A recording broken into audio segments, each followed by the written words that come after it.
শেষবারের মতো একটা জিনিস চাইবো, একটা বার দেখা করো আমার সাথে প্লিজ। এই শেষবার, আমি অপেক্ষা করব।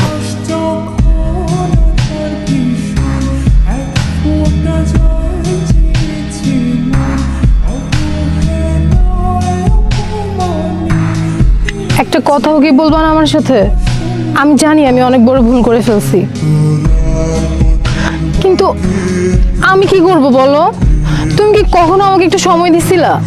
আমার এই বয়সে আমার ফ্রেন্ডরা ওদের বয়ফ্রেন্ড নিয়ে ঘুরে বেড়ায়, আর তুমি তুমি কিনা রাস্তায় রাস্তায় ভিডিও বানাও। কখনো দিছিলা সময় আমাকে বলো? নাফিজ আমাকে আগে থেকেই মেসেজ করতো, আমি ওকে কখনো তেমন একটা পাত্তা দিই নাই, কিন্তু যখন আমরা আলাদা হয়ে যাই আমার নিজেকে অনেক একা লাগতো। মাঝে মাঝে কথা বলতাম ওর সাথে, ভালো লাগতো। কথা বলতে বলতে কখন যে এত দূর চলে আসছি আমি নিজেও জানি না। নির্জন, তুমি কি কিছুই বলবা না?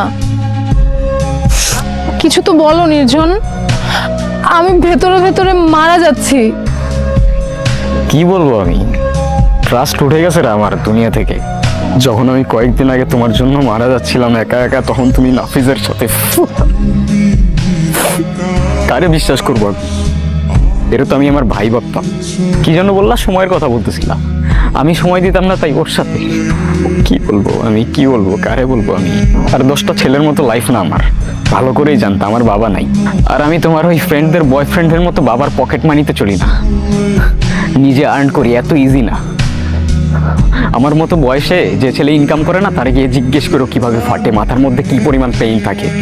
আর আমি তোমারে ভালোবাসছিলাম চিপাই চাপাই ঘোরার জন্য না, সারা জীবন একসাথে থাকার জন্য। তুমি কি কোনোদিনও আমাকে মাফ করতে পারবে না? তুমি কোয়েশ্চেনটা তোমাকে করে দেখো, আমার জায়গায় তুমি থাকলে কি করতা? নির্জন, আমি তোমার সব কথা শুনবো।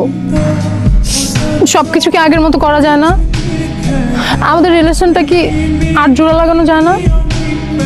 তুমি রিলেশন জোড়া লাগানোর কথা বলতেছো? আমার ভাঙার ট্রাস্টটা কেমনে জোড়া লাগাবা তুমি? আমি সরি, আমার এখন এখান থেকে চলে যেতে হবে, আমি তোমাদের সহ্য করতে পারতেছি না।